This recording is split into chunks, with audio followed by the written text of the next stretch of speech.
Thanks for having me do this. It was really neat to bump into Brian at the DX dinner, and then at I'm sorry, the CW Ops dinner, and then again over the weekend. That was pretty cool. And he grabbed me and said, "Aren't you presenting?" I said, "Oh hell, that's months from now." And then I looked at the calendar and said, "Whoa, that's 2 weeks." So let's get something together. So I hope you find this interesting. So basically, a number of years ago, I started a DX column in the Ohio Section Journal. It's a weekly column, and I happened to be at SEDCO down in or W4DXCC, and there was somebody else down there. He says, "You know, what really helped me." He says, "How can I use tools and things to drill down and work DX during contests? Because there seems to be a target-rich environment." And that got me thinking along these lines, and that's where this came from. So it's only about 3 hours. I hope they told you that. I'll cut it to about a half hour, but we'll see what we can do. So hopefully, I hope it changed, right? Yes. Yes. All right. So who am I? There's a little bit about If me. you want to go 3 hours, we'll cut you off short. That's okay. That's the current shack. The radio's not in the car right now because I switched cars and I haven't figured out how to put the external antenna on the car yet, but I'll get there. Um, I've got a lot of different things that I got my hands in. I am the president of the Southwest Ohio DX Association, their newsletter. I also edit the Twin City DX Association newsletter and a couple other things that I do, including a podcast, which is how I know Ned so well. And I do the QSL letter N sorter, which is getting less and less of a task all the time. Um, I've got what I consider to be a modest station. I've got the vertical in the side yard. I do have a hex beam at 30 feet that I just put up not too long ago, but you don't need a picture of that. You know what that looks like. If you want to get a hold of me, please do so. The easiest way is either AJ8B at ARL.net, or you can go to the SWDEXA.org website, a lot of different ways. So what I kind of divided this into is I think you always have to make a decision when you're going to work a contest, because there's some guys that are tied in the chair and they're focused on rate and they're focused on multipliers, and they really don't have time to try to pick up an all-time new one. But if you are going to do that, then rate and multipliers themselves don't matter, because you're focused on that all-time new one. You can do both, but you have to set your priorities. Now, for me, sitting at 326 now, there's still plenty of all-time new ones out there for me to focus on. Um, the challenge is that you want to get a good a good score, but occasionally you have to stop. And if you're really chasing an all-time new one, you may have to sit for 3 or 4 hours to try to break through. And there goes all those QSOs and the multiplier points. But hey, that's the trade-off you're making. So just curious to see what kind of DXer you are, if any of these apply to you. That was my first girlfriend.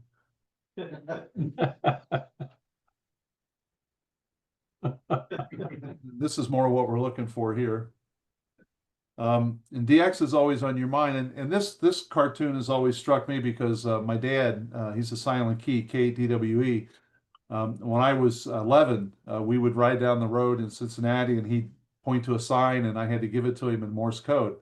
And I'm sure anybody that heard us in the car, da da da it did it, da it, da da da it did it, would think we were nuts. So as soon as I saw this cartoon, I thought of Dad.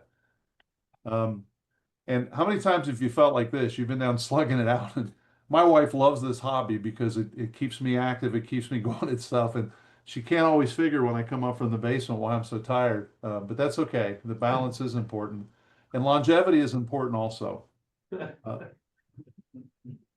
which is what makes it interesting. I love this guy, and he's got a couple important things to say. So there's two kinds of contests we're going to talk about, and one is something I'll call open-ended, or it's a lifelong pursuit. So it's some of these kinds of things, DXCC and IOTA, band specific like VUCC or 160 meters. There's the WPX, the DXCC challenge. The one I can remember, I don't know why it hit me in high school and in my first couple years in college, but I used to chase Russian oblasts. I don't even know if everybody remembers that. And that was you listen to watery signals over the pole at 3 in the morning during good sunspots, and you'd work those guys. And it was easy to QSL them because everything went to box 88 in Moscow. So I enjoyed chasing the Oblasts. The stuff we're looking at, though, is going to be kind of annual things. ARL DX contest where you can get DXCC or WAS. Sweepstakes, CQ Worldwide. The CQ Marathon is another one that I've really taken an interest in. So there's a number of contests that restart every year. And I always think of the marathon as my reason to work Germany every year. Because I'm sure a lot of us have worked Germany and France and Britain hundreds and hundreds of times, but that first time you work them again in the new year, there's a thrill of excitement there. But there are so many different awards, and it's kind of cool when you look at somebody's QSL card and they have all these different things on them, their call sign and island and IOTA designation, and things on the back. This card in particular is good for at least 8 different awards or qualifications for awards. So that kind of makes it fun for me. I enjoy that.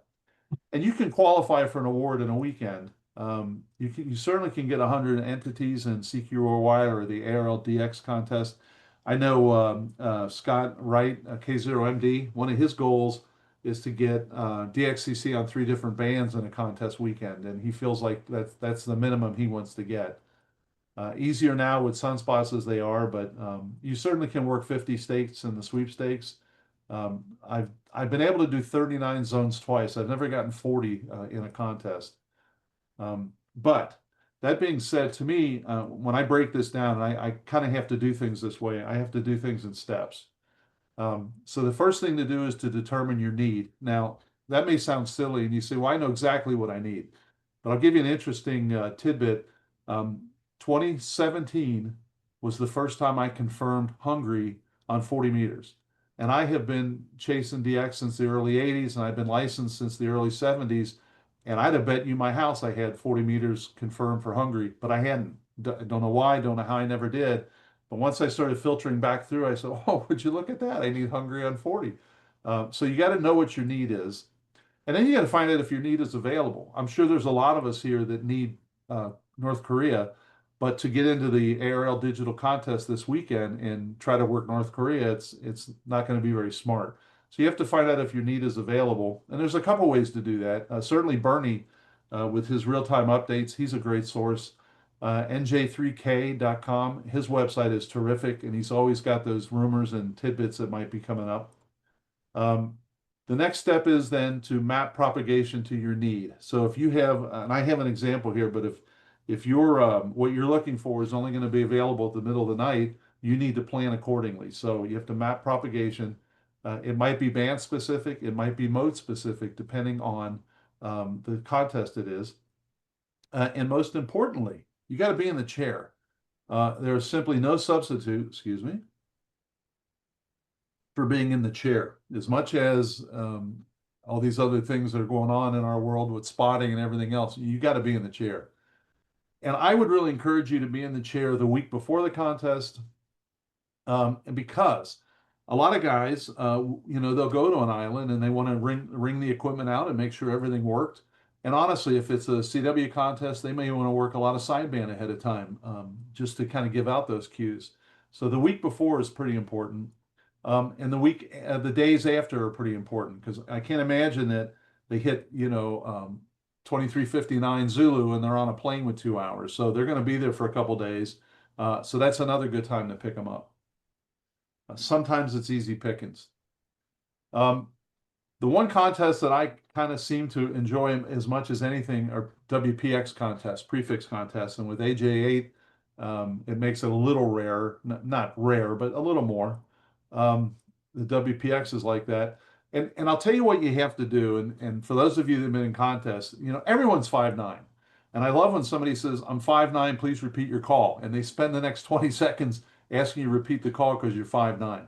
So you need to pay attention to who he's working and that the easiest thing about the CQ Worldwide is that you instantly know what zone they're in. It's not a W6 that's on the East Coast or a W5 that's on the West Coast. You hear a zone, so you know where the 2 stations are, and you get a real good idea of propagation. Sunday afternoons might reap huge dividends. And my little story here is that years ago I needed Tunisia, and that was my goal that weekend. And I got on Friday and I heard Tunisia, and everyone else in the world heard Tunisia. And I don't have an amplifier, so I'm banging away. And I didn't have a chance. I thought, you know what? I've got a lot going on Saturday. I'm going to hit it Sunday afternoon when all the big guys have worked Tunisia, and he's now looking for all those extra QSOs. And the band went out. There was no propagation anywhere. So Sunday afternoon sometimes can reap dividends, but if propagation doesn't hold up, you're out of luck. And I've had that happen as well. I've gotten lucky and easily worked people on Sunday that weren't there Friday night. Contest spots, as long as if you're going to submit your log, you mark it appropriately. Spots are your friend. You can get a text message sent to your phone. There are DX cluster apps. I'm using this Ham Alert, which I think is a really nice piece of an application to have on your phone, easy to configure. I don't usually turn it on until April 1st because there's just a lot of things out there that I'm not necessarily interested in yet.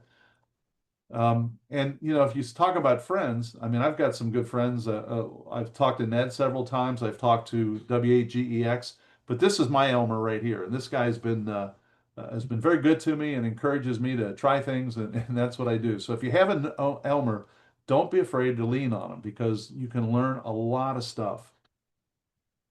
One thing I always stress in the columns that I've done and the work I've done is that your logging software is pretty important. And I think we'd all agree with that, or I hope we would.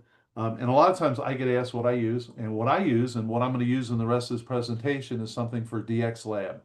Now, the software is free, so this is not any sort of an ad or I'm not getting anything anybody else wouldn't get.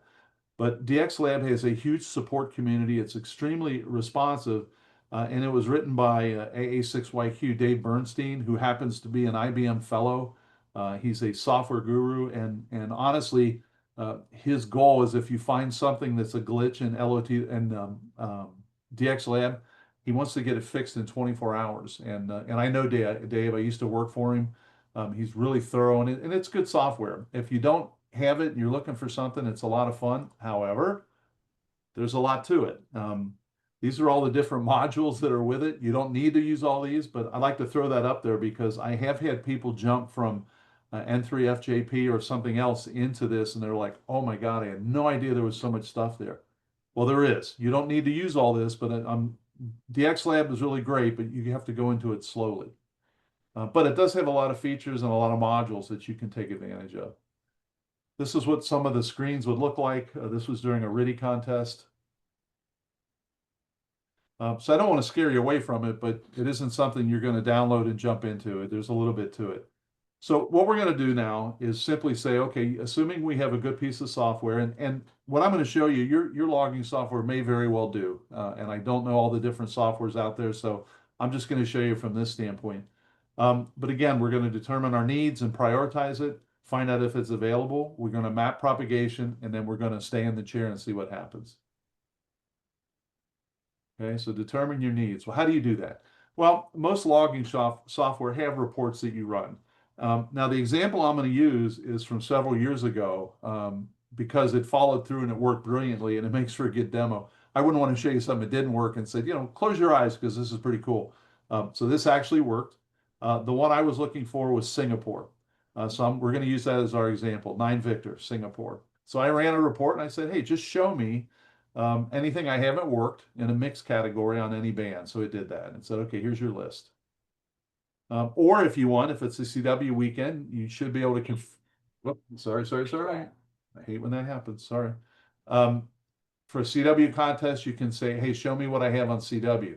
In this case, I didn't have Pakistan or EY on CW. I had it on sideband, but I didn't have it on CW. So that told me here's what I needed. So again, the idea behind these reports is simply to go in and kind of farm out what it is you really need. So here's 10 meters. 10 meters, there's a big block here that I didn't have at the time. So let's assume you're going to work the CQ Worldwide CW contest as much as you can, but you are going to focus on one all-time new one. You can do more than one, but for our example and for my mental bandwidth, we're going to do one. And I'm going to do Singapore. And my reason for Singapore at the time simply was I got one QSL back that said not in the log, sorry. And for those of you that have been around long enough before LOTW or any sort of club log, etc. When you get a QSL card that says not in log, it's heartbreaking, especially when that's a DXpedition and they're not going back. It's killer. I also had two CW contacts confirmed. One was at the time it was KB8DE and I was KB8DF, and then AJ8D. I don't know what was with the D, but both of them were confirmed, but not with me. I even sent one of them a recording and said, "Hey, listen to this really closely." You came back to me and they said, "Yeah, it's not going to work." So I was frustrated and I thought, I'm going to get Singapore one way or another. So the next step is it's like, okay, I've now determined I'm going to work the contest and I'm going to look for Singapore. How do I find out if it's going to be available? Again, this is a few-year-old data, but it all worked.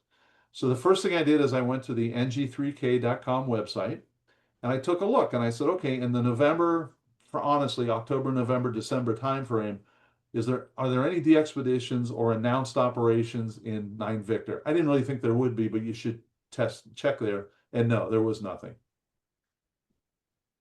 So then what I did is I went into my spawning client, and this is part of DX Lab, and I can tell it, hey, whoop, but if I go back, I went in and I said, just show me things that spots that occurred from the Asian area.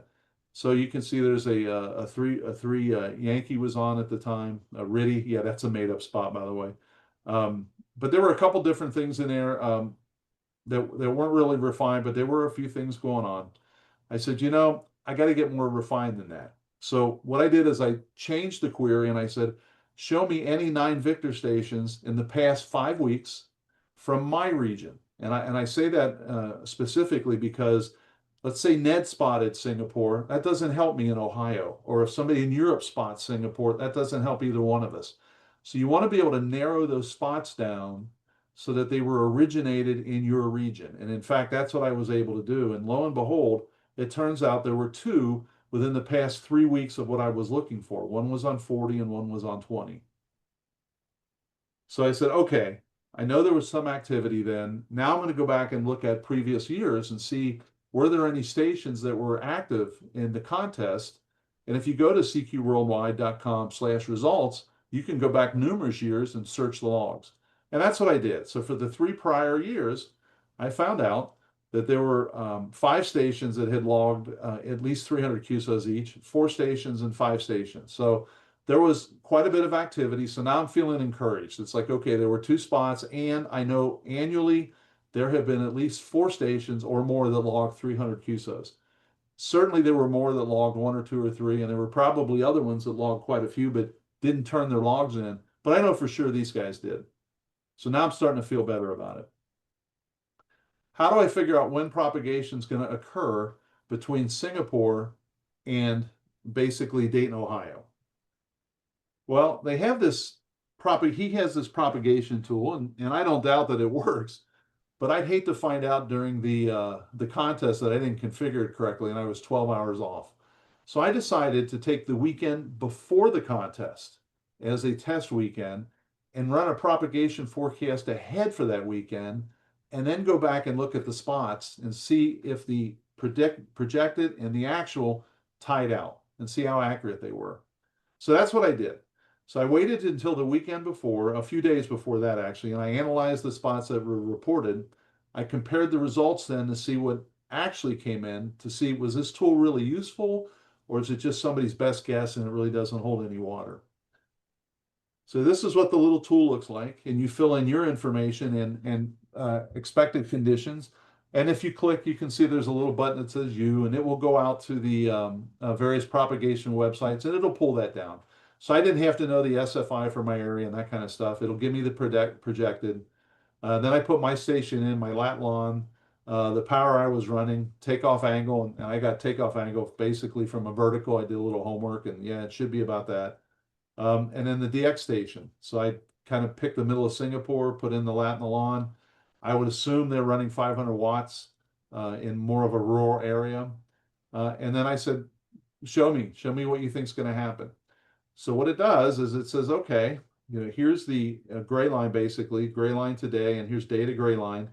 And it's basically saying right here in the middle is when the MUF is probably the best for your region. Somewhere in that few hour window right there. And that's what I picked because that would be my prime operating time.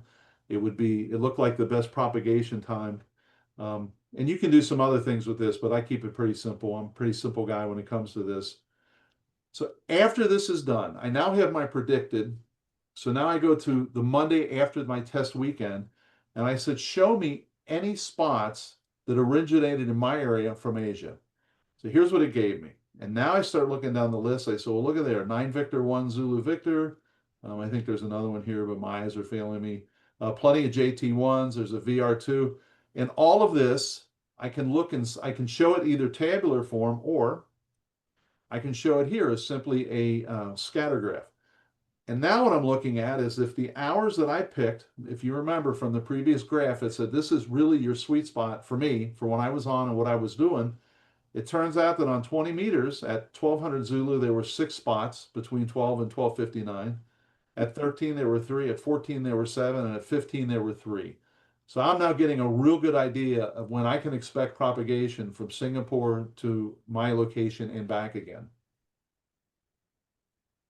So when I look at the two, 1130 Zulu to 1630 was predicted on 40, 30, and 20. And between 1200 and 1500, that group right there was at 13, 18 were actually spotted on 20. So son of a gun if I didn't get them. So that was an all-time new when I put in the log in that time frame. And that actually felt better than just working them because I kind of, plotted them out and found them and then worked them. The one variable or one of the variables is the gray line. You can't always predict that boost that you get during the gray line, which is also called the terminator or the transition from daylight to darkness. And you just can't forget that. 9 Victor is 13 hours ahead. So somewhere around 11 to 14, I would give a listen to that, just pointing at the gray line, hoping something would break. And in fact, at that time, there were a number of Russian stations that came up on 40 meters. If I recall, Hong Kong came up on 40 meters, but nothing from Singapore. But it did prove that during that time it peaked. So you just got to play that. You got to look and you got to work it. The other thing I think you all know this, but I'll just say it again. You got to be on the air. You got to regularly operate, and you have to pay attention. You already have a feeling for propagation for the most part. You'll know about other bands and modes, and you have to trust your gut. And you know that if I want to work into Africa at a certain time in the afternoon here, usually between 1 and 4, let's say 15 meters is my go-to band, especially right now. So I felt very good about that. I found them, found out what I needed, and then got them and worked them. But what can you do on top of that to improve things? Well, obviously, I say obviously, computer logging and record keeping. Now, I do know a ham who still does a lot of logging by hand. And just for fun, when he works the Ohio CUSO party, he has a dupe sheet that he does by hand. I don't know how we used to do that in the old days. We did it because the only way we knew, but DX clusters, I think, are good. DX bulletins are good. Join a DX or contest club, which you're in. Participate in little contests. If you're a CW person, there's a CWT a CW test that happens every Thursday. There's 3 of them for an hour, and there's actually one that rolls over onto Wednesday. There's one that occurs on Thursday. I also try to encourage people to use LOTW and EQSL. Even if you're not a league member, you can upload to it for free and give other people the benefit of your activity. So as part of the CADXA newsletter, every week or every month, I interview DX hams, and it could be somebody I say common, and that's not to be negative, but F5IN. He's on all the time. You work him all the time. He's in France, so it's not like the same as work in Ethiopia, but he's an interesting guy. So I would send him a list of questions, and he would send me back a list of answers. And then I've been able to get some exotic guys and have them to respond as well. Out of the 72, when I asked them, what is the best way to break a pileup? Out of 72, 63 say, you got to listen. You just got to listen. And I think you all know that, but I can't emphasize enough because it's just there. And my friend Joe, W8GEX, tells a great story about Scarborough Reef. He had literally stayed home from work. He had his own business, so that was costing him, but he stays home. He's on the air darn near around the clock. And the very last Sunday they were on, he's listening, and all of a sudden he hears the guy say, they were all like 14,200 to 14,220, let's say. And if you know the operator, it was James Brooks and 9 Victor 1 Yankee Charlie, maybe. Anyway, all of a sudden he says 289. And Joe's like, I wonder what he wants 289. So he spins up there and works him on the first call. And it was just because he was listening. So you just got to listen. The other thing I would really encourage you to do is if you're looking for something in particular, it may not be in the contest, but it may be on at the same time. There is a ham in particular, Brian, 9J2BO. He hates pileups. He actually likes to actually talk a little bit and find out about you, and you ask questions about him. He will be on, typically he's on 30 meters during a contest. He's on 17 meters phone during a contest. I wouldn't say that 9J is rare, but it's not common. So he likes to get on, and it's a great time to work him.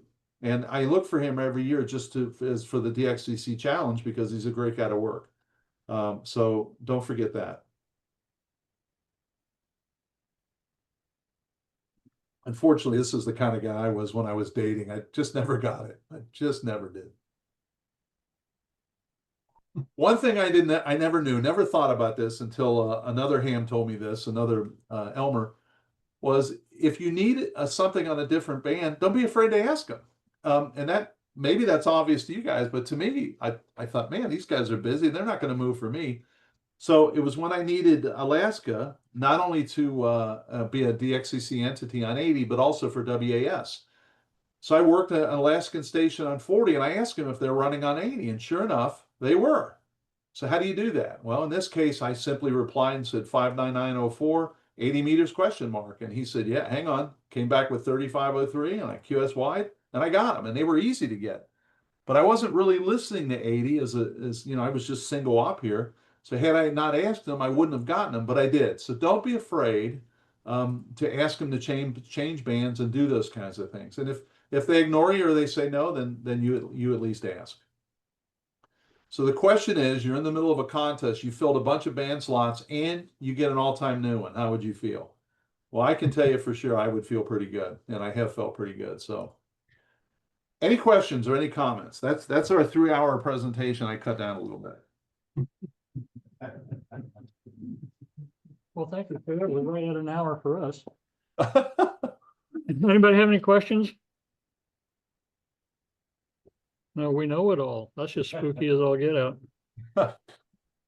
Well, I look at these calls and I'm thinking I should sit in on your presentations, but that's okay. Somebody's got to get it started. So yeah, that works. Yeah, I have a comment. okay. Mr. Bill, thank you very much for the program. There's a comment. We've got a comment from the Zoom folks. Who wants to comment? Go ahead, Okay, Nick. it's Ned, A7A. Hey, Bill, how you doing? Oh, Good hey, talk, Nick. good talk. Another tool is to use the RBN network. If you know a very prominent call like 91YS, if you just do a kind of a search on that call and get like 500 results, you can sort of look at their operating habits. You can tell when they're on the air and what they're doing. And that gives you another tip on the behavior of something that you need on some band. So I found RBN to be a really useful tool. I'm going to add that. I kind of wasn't thinking about that. Another time I did a presentation, somebody made the comment that people rely on the spotting network too much because if the call and the spot is wrong, a lot of times they'll work them and they put the wrong call in N1MM. So that's another kind of you got to be careful, but it got you. But thanks for that. I'm going to add that. Yeah. No. Okay, Mr. Bill, we've got Bob gets up to be a chairman, who's going to come up with a question next, and he's got the microphone, right? Very good presentation, really appreciate it. K7, John, Bob. I'm at 338. Any word on North Korea? Do I have any word on North Korea? Yeah. Funny you asked that because I had heard a rumor at the DX forum. So I called Bernie and he says, yeah, every time a bunch of guys get together, you hear that rumor. The rumor I heard was that with the new relations between China and the Soviet Union, there was a group of Russian hams that were going to go to try to activate North Korea. And that's not that's the first time I had heard it, but evidently that goes around every year. But on a side note, a number of years ago, the first time I talked to Bernie, I didn't know him. I mean, I knew who he was. He didn't know who I was. And he says, well, how can I help you? And I said, well, I was given your name because it was when President Biden was sworn in. And I said, my dad is, and he didn't know I was with the age I am. I said, my dad was just appointed to the Korean consulate. And he's gotten permission for me to get a couple of hams to go operate from Korea. Can you help me? And there was absolutely dead silence for like 20 seconds. He goes, hang on, I'm sitting down. Who is this again? I said, I'm kidding. I'm actually wanting to know if you'd be interested to do something for our DX dinner, but it got us off on the right foot. So Yeah, that's good. And I'm just wondering if there's a possibility we could get Dennis Rodman to get a license. And go over there. He's got such a good relationship with the Korean president. I don't know. that's pretty good. Thanks again, Bill. Really appreciate it. Good job. My pleasure. Thank you all for the opportunity. Okay, we've got Brian, AJ8B.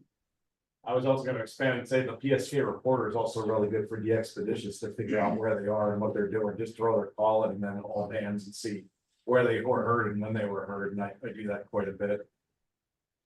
Okay, thank you. I'll add that as well. Well, Norm, questions? Anybody else questions? Now we're dried up. I've got 100 watts to a dipole at 23 feet, so I don't need to have too many questions because it's fairly simple math. Anyway, Bill, thank you very much. I appreciate it. We're going to take about a 10-minute break here, and then we'll come back for some other stuff. So thank you. Appreciate it, and I'll try to figure out how to unconnect you here. Well, hang on. I'll stop the share here. That should do that. Okay, that worked. Hey, Bill, good to see you. Thanks a lot. I think Okay, Joe's going to be in touch, Ned. So just stand Okay, by. all right. All right. Thanks, y'all. Okay, thank you, sir.